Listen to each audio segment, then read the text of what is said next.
तो ये कहीं ना कहीं बहुजन समाज पार्टी को एक बदनाम करने की एक साजिश है। बहुजन समाज पार्टी एक संघर्ष है, वो एक सामाजिक मिशन है कि उत्तर प्रदेश से अगर बीजेपी को हटाना है तो शायद समाजवादी पार्टी या कांग्रेस का गठबंधन इस लायक नहीं है।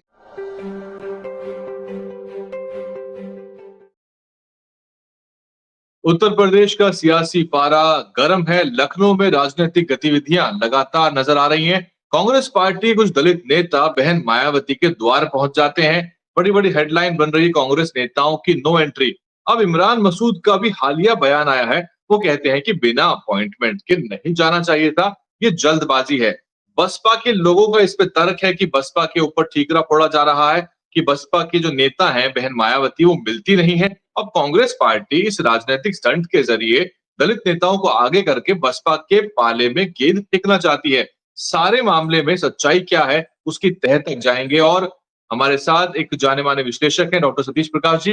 टीवी की डिबेट्स में सुबह शाम आप इनको देख सकते हैं। बहुत स्वागत है डॉक्टर साहब आपका। जरीन सर। डॉक्टर साहब माजरा क्या है, समझाइए जरा। राजेंद्र पाल गौतम जी तनुज पुनिया सीधे बहन जी के पास पहुंच जाते हैं और साथ में तारीफ भी कर रहे हैं। वो अंबेडकर स्मारक भी होके आते हैं और अब जो है नजर सारी बहन जी की तरफ बनी हुई है। नहीं देखो वैभव जी, ये संयोग नहीं है, ये बाकायदा प्रयोग है।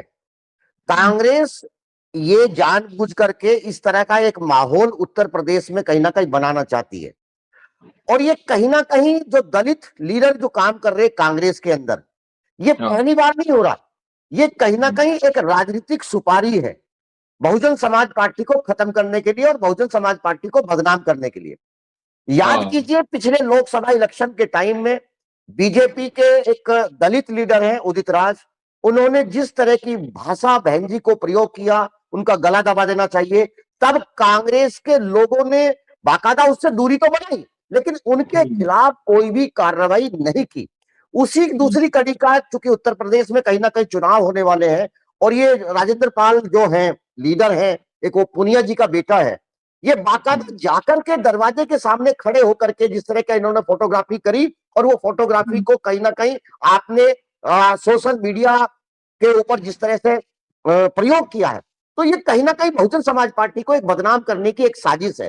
कांग्रेस शायद इस गलत फहमी का शिकार है कि उसको लग रहा है कि अगर वो बहन जी के ऊपर सवाल उठाएंगे तो कहीं ना कहीं बीएसपी को नुकसान होगा। निश्चित रूप से मीडिया उनके साथ है, बहुत सारे सोशल मीडिया प्लेटफॉर्म के ऊपर ये इस तरह की घटना है, लेकिन जो भी हुआ दुर्भाग्यपूर्ण हुआ। देखिए बहन जी ने गठबंधन को लेकर के, ये सबको मालूम है, बहुजन समाज पार्टी के भी एक एक लीडर को मालूम है, बहुजन समाज पार्टी के बहन जी को भी मालूम है, बहन जी बड़ी लीडर है। गठबंधन सच्चाई है, इसमें कहीं कोई दो राय नहीं भारतीय राजनीति की, लेकिन गठबंधन बहुजन समाज पार्टी का जो अनुभव है गठबंधन को लेकर के वो बेहतर नहीं है। बहुजन समाज पार्टी ने जब जब गठबंधन किया है पिछली बार को छोड़ करके लोकसभा चुनाव में, हालांकि वो एक्सपेक्टेड रिजल्ट नहीं थे, उसमें कहीं ना कहीं समाजवादी पार्टी के लोग अपना वोट ट्रांसफर करा नहीं करा पाए। बहुजन समाज पार्टी का ये कहना है कि जब भी उन्होंने किसी भी दल के साथ गठबंधन किया है तो बहुजन समाज पार्टी का वोटर बहुत भोला भाला वोटर है, वो 100% ट्रांसफर होता है, लेकिन दूसरे दलों के लोगों का वोटर जो है कहीं ना कहीं बहुजन समाज पार्टी को नहीं मिलता। इसलिए बहुजन समाज पार्टी हमेशा से ही गठबंधन से कहीं ना कहीं अपने आप को दूर रखती है। एक छोटी सी बात और कहता हूं, देखिए ये दरवाजे कैसे बनते हैं, नैरेटिव कैसे क्रिएट किए जाते हैं। बहुत समय पहले की बात है, मैं आज तक चैनल में एक बहुत बड़ा पैनल था, चुनाव जिस दिन गठबंधन होना था, बहन जी के और अखिलेश जी के बीच में गठबंधन हो रहा था, तो एक बड़े पत्रकार हैं, शशि शेखर जी हैं, वो हिंदुस्तान टाइम्स के चीफ एडिटर रहे। उन्होंने उनसे वो डिबेट की कैमरा आया, बहन जी के दरवाजे की तरफ गया, उनसे पूछा गया कि बताइए आप क्या कहना चाहते हैं। तो उन्होंने कहा कि देखिए ये दलितों की बेटी है, गरीब की बेटी है और सोने का दरवाजा है, सोने का दरवाजा। ये जिस दरवाजे को जिस दरवाजे, इसी दरवाजे की बात थी, इसी दरवाजे की बात थी, पीतल के दरवाजे को सोने का बता रहे हैं वो। जी यस यस। तो तब उसने रोहित सरदाना थे, मैं उनको, उन्होंने मुझसे पूछा, मैंने कहा ये ताकत इनके पास है, ये व्यवस्था के इतने बड़े पायदान के ऊपर बैठे, ये बात इनको भी मालूम है कि लोहे का गेट है, इसके ऊपर पीतल का पानी फिरा रहा है ना, लेकिन ये पीतल को भी और लोहे को भी सोना सिद्ध कर सकते हैं, ये इनकी ताकत है। तो ऐसे ही बहुजन समाज पार्टी के ऊपर लोग तमाम तरह के आरोप लगाते रहते हैं, लेकिन मेरा कहना यह है कि अब वो समय नहीं है, इसमें कहीं कोई दो राय नहीं। अगर अगर आप मुझे ये बताइए, राहुल गांधी जी से ये राजेंद्र प्रताप जी कितनी बार मिले हैं भाई? सोनिया गांधी जी से मैं लगता हूं अभी तो एक बार भी मुलाकात ना हुई होगी। आप किस तरह की बात कर रहे हैं? और वो भी राजेंद्र गौतम जी को ये भी ध्यान रखना चाहिए कि उनकी राजनीति की शुरुआत कहीं ना कहीं बहुजन समाज पार्टी से हुई थी, दिल्ली में थे ना। तो इस तरह की बातें आप छोटे छोटे काम करके आप नैरेटिव क्रिएट करना चाहते हैं। एक छोटी सी बात मैं जरूर कहता हूं आपके इस कार्यक्रम में, और ये मेरा अपना व्यक्तिगत अनुभव है, चाहे कोई भी दलित लीडर किसी भी दल में काम कर रहा हो, उसकी औकात और उसकी कीमत और उसकी जो जो जो जो पार्टी में है, अगर बहुजन समाज पार्टी ताकत में है तो ही तो उनकी पूछ बढ़ेगी। अगर बहुजन समाज पार्टी कमजोर हो जाएगी तो जो दलित लीडर किसी दलों में काम कर रहे हैं उनकी कोई औकात नहीं होती, उनकी कोई पूछ नहीं हाँ, होती।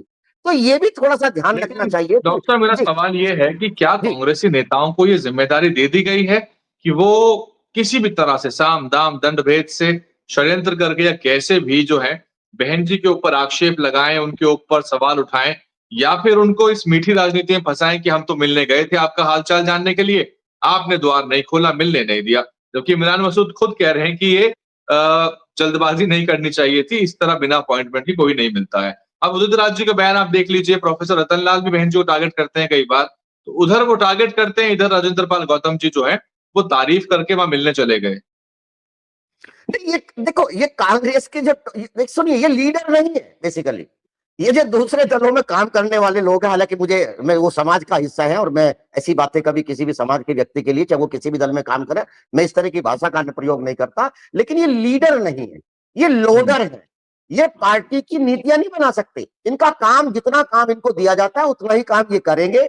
एक छोटी सी, ये पहली बार नहीं हो पर, रहा। पर कल को अगर बसपा का गठबंधन कांग्रेस से हो जाएगा तो फिर यही लोडर के साथ मिलकर काम करना पड़ेगा। देखिए, मैं बताता हूँ क्या क्या करते हैं। ये पहली बार नहीं हो रहा। इनको लगता है कि दलितों को जो है, दलितों की बुद्धि थोड़ी कम होती है, कारण वो बादाम बादाम नहीं खाते। इनको ये नहीं पता कि सबसे ज्यादा धक्के हम ही लोग खाते हैं। ताकत हमको पता है, दिमाग हमारे अंदर है, क्योंकि सबसे ज्यादा ठोकरें हमने खाई है। बादाम खाने से दिमाग नहीं बढ़ता, ठोकर खाने से दिमाग बढ़ता है। बहुजन समाज पार्टी एक संघर्ष है, वो एक सामाजिक मिशन है। उसको आप इतना जल्दी से इस तरह का नहीं कर सकते। ये पहली बार नहीं हो रहा। सुनिए, मध्य प्रदेश में चुनाव थे, बाकायदा कांग्रेस के बहुत सारे, राजस्थान में चुनाव थे, बहुत सारे लीडर्स आकर के टीवी पे, तमाम सोशल मीडिया में कि नहीं, हम बहुजन समाज पार्टी के साथ मिलकर के चुनाव लड़ना चाहते हैं, और एक माहौल बना दिया कि हम तो चाहते हैं लेकिन बहुजन समाज पार्टी शायद हमारे साथ मिलने के लिए तैयार है। अरे कौन से मिलने की बात है भाई? आपने किससे बात करी? कोई भी कांग्रेस हमेशा हमेशा बहुजन समाज पार्टी के साथ गठबंधन नहीं करती है। और इवन इन्होंने अखिलेश जी के साथ क्या किया? उन अखिलेश वखिलेश बोला था ना मध्य प्रदेश में। अखिलेश यही अखिलेश अखिलेश अगर कांग्रेस से जाकर के, आपको मालूम हरियाणा में क्या हाँ, अखिलेश मैं, अखिलेश बिल्कुल बिल्कुल। जी, मैं समाजवादी पार्टी की नहीं बात करता। हर चुनाव को सबक देता है। 28 सीटें थी हरियाणा के अंदर, यो यादव बाहुल्य थी। बीजेपी कितनी जीती? 23 सीट जीती। हाँ। हरियाणा का यादव बीजेपी का वोट दे रहा है। और तो उत्तर प्रदेश का यादव, कांग्रेस जी को इस जी, बात से आपत्ति नहीं है कि भाजपा के पास सीट चली जाए, पर जो है वो गठबंधन के लिए कॉम्प्रोमाइज को तैयार नहीं होती कांग्रेस पार्टी, कहीं ना कहीं बिना सत्ता के भी आसान है। भाई आप, वैभव जी, कितना दुर्भाग्यपूर्ण है कि जो कांग्रेस चुनाव से पहले बहुजन समाज पार्टी के साथ मध्य प्रदेश, राजस्थान में गठबंधन नहीं करती, कर्नाटक में गठबंधन नहीं करती। कर्नाटक में कांग्रेस की सरकार किसने बनवाई? बहुजन समाज पार्टी ने बनवाई। मध्य एक प्रदेश में विधायक जब ने। उनके पास, हाँ जी, एक विधायक था बाकायदा। हाँ, एक विधायक ने। हाँ। मध्य प्रदेश में जब आपको जरूरत पड़ी, बिना शर्त बहुजन समाज पार्टी ने बाकायदा समर्थन दिया। राजस्थान में आपको जब जब जरूरत पड़ी, और कितना चालाकी करते हैं कांग्रेस के लोग, बाकायदा उसी बहुजन समाज पार्टी के विधायकों को तोड़ करके अपने अंदर समाहित किया। यही कांग्रेस है। ये बहुजन समाज पार्टी, मतलब आप ये सब ऐसे ही कर लेंगे। आप इतना बदनाम करेंगे उसको। मेरा वही 6 विधायक जिनके बूते सरकार चल रही थी या सरकार का बहुमत बना हुआ था, क्योंकि बसपा के 6 विधायकों के बिना राजस्थान में बात कांग्रेस की बन नहीं रही थी, पर उनको ही तोड़ के ले गई वो। मेरा मानना यह है कि देखो, सुनिए, ये उत्तर प्रदेश का चुनाव है। उत्तर प्रदेश का बेसिकली मुस्लिम मतदाताओं को लेकर के आज अखिलेश जी और कांग्रेस में कहीं ना कहीं बेचैनी है। उत्तर प्रदेश का मुस्लिम मतदाता ये जान चुका कि उसने 2022 में, 2024 में खुल के वोट कहीं ना कहीं समाजवादी पार्टी को दिया। अब उसको ये महसूस हो रहा है कि उत्तर प्रदेश से अगर बीजेपी को हटाना है तो शायद समाजवादी पार्टी या कांग्रेस का गठबंधन इस लायक नहीं है। अब उसकी पहली पसंद बहुत सारे लोग कह रहे हैं। और मैं आपको बताऊं, उत्तर प्रदेश में कहीं ना कहीं जो बीजेपी का खुद का मूल वोटर है, वो भी आज ये कह रहा है कि बहन जी की सरकार इसलिए बेहतर थी कि वहां रोजगार भी मिला है। रोजगारी उत्तर प्रदेश का सबसे बड़ा मुद्दा है। 8.5 लाख बाकायदा पद खाली पड़े और बहुजन समाज पार्टी की जब सरकार है 7.5 लाख लोगों को रोजगार दिया। जी, जब जब बसपा सरकार आई है, भाजपा कमजोर हुई है और जैसे ही अखिलेश यादव सत्ता में आते हैं, वो भाजपा को लोकसभा में होती है। जी जी जी, हाँ, देखिए हाँ, आज उत्तर प्रदेश में अगर बीजेपी जिंदा है या बीजेपी पनप रही है, उसके पीछे अखिलेश सरकार की नाकामियां हैं। उन्होंने तुष्टीकरण की राजनीति की, उन्होंने दलितों को भी दबाया और कहीं ना कहीं जानबूझ करके उन्होंने मुस्लिम समाज के हित के लिए कुछ नहीं किया। आप मुझे बताओ, उत्तर प्रदेश में आप सिर्फ बाबर और हुमायूं और अकबर की बात नहीं करते ना। बीएसपी के किसी लीडर ने आप तक ये कहा? कभी आप राणा संगवा को लेकर के समाज के अंदर वैमनस्य पैदा कर देते हैं। अभी एक बल्कि एक प्रवक्ता है, उन्होंने जिस तरह की भाषा एक जाति विशेष को लेकर के बोली, वो भी गलत है। लेकिन बहुजन समाज पार्टी में मुस्लिम समाज के लिए पहली बार अल्पसंख्यक मंत्रालय उत्तर प्रदेश में बनाने वाली बहन जी है। आकादा उर्दू अकादमी को बहन जी ने बनाई और जो मुस्लिम महिलाएं थी, जो स्कॉलर थी, उनके लिए स्पेशल स्कीम चलाई।